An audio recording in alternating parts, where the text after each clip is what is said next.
Hi friends, I'm Scott Giles, minister and hypnotist, and welcome to Power Talk, my video blog where I cover topics that interest me, but always focusing on how you can use the power of your mind to take control of your life.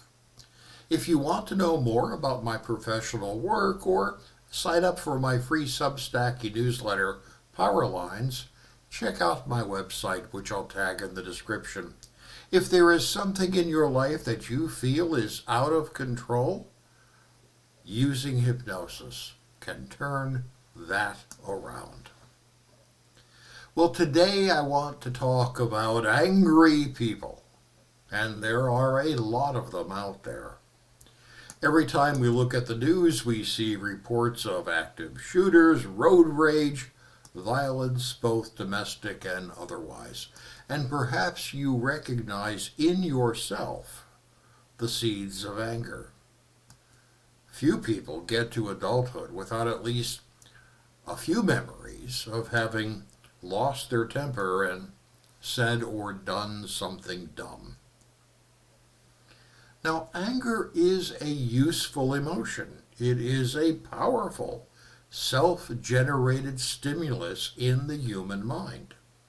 It's the thing that gives you the energy to push back against victimization, to stand up for yourself, to insist on fair treatment, and so on. All of these things are hard to do, and so evolution has given us a tool that empowers us to do them: anger.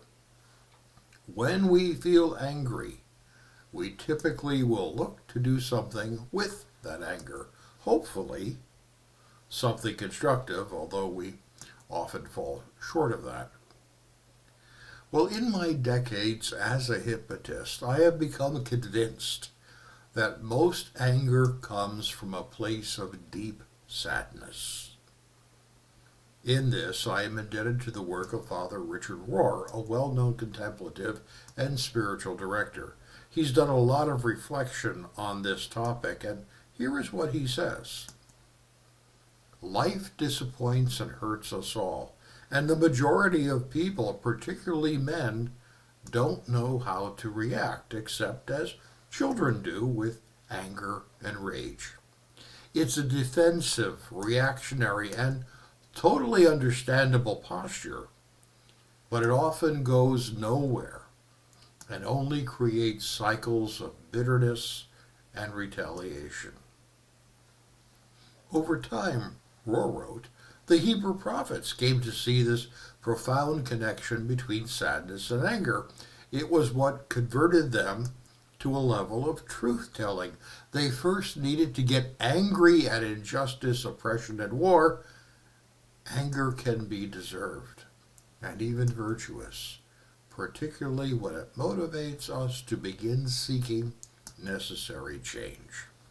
Unquote. So anger has a positive use, but it can go wrong easily. And if we're angry a lot, we tend to internalize it and go numb, so that we are not even consciously aware of how angry we are. I see this with some of my clients. In my practice, when we are hypnotizing someone, we monitor how their body is responding by using biofeedback equipment if they're here in the office. This is enormously useful because it lets me cut through all the denial someone might have about their emotional condition. They may say they are not angry, but my equipment shows they are showing all the physiological signs of intense rage. Now, they're not lying to me. What's happened is they felt that rage for so long, it feels normal to them.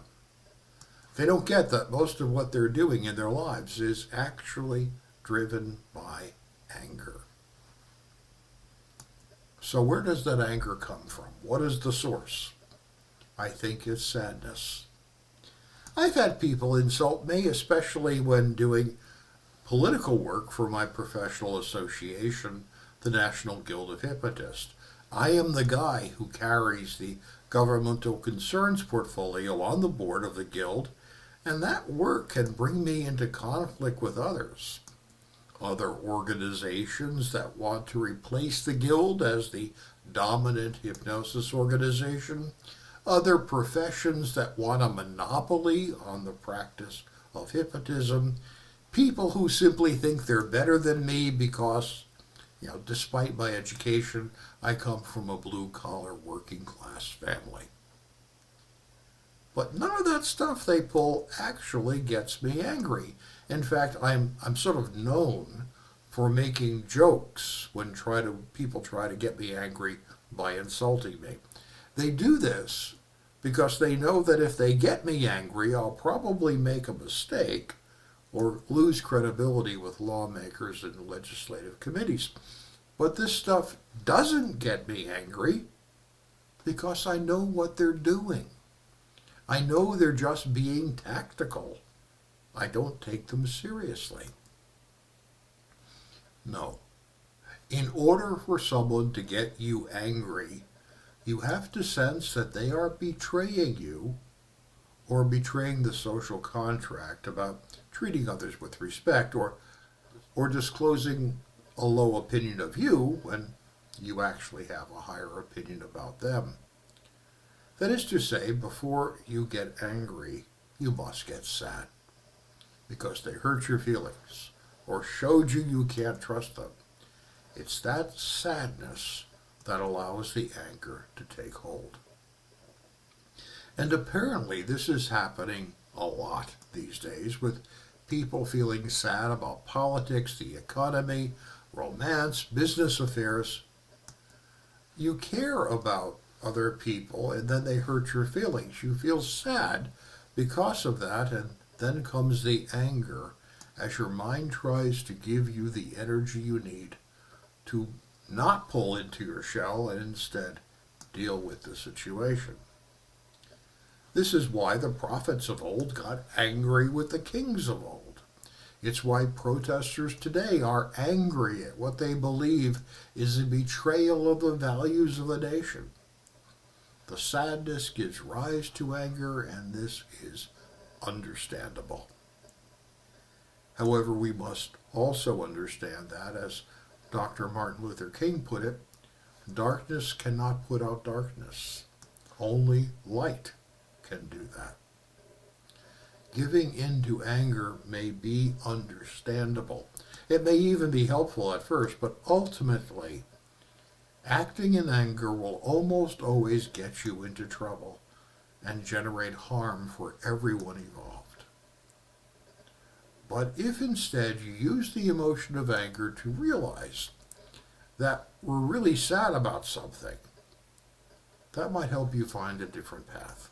Instead of rage, we can turn our attention to seeing if there is something we can do to lift the sadness from us, or at least properly identify that it tells us we're living in an imperfect world filled with imperfect people, and not take it personally. That will protect us from self-righteousness, and that will protect you from doing something dumb. Hey, thank you for your time and attention today.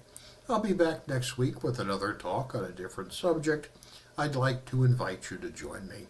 If you're watching this on my YouTube channel, it helps me a lot if you tell others about my videos, so please like, share, and subscribe, and hit the notification bell. You are welcome to subscribe to my Substack newsletter as well, using the buttons you'll find on this post or on my website. If you're wondering if I can be of help to you, consider attending one of our online classes or working directly with me. Feel free to reach out through my website for a free, no-obligation meet and greet call, and we'll talk about it. Have a great week.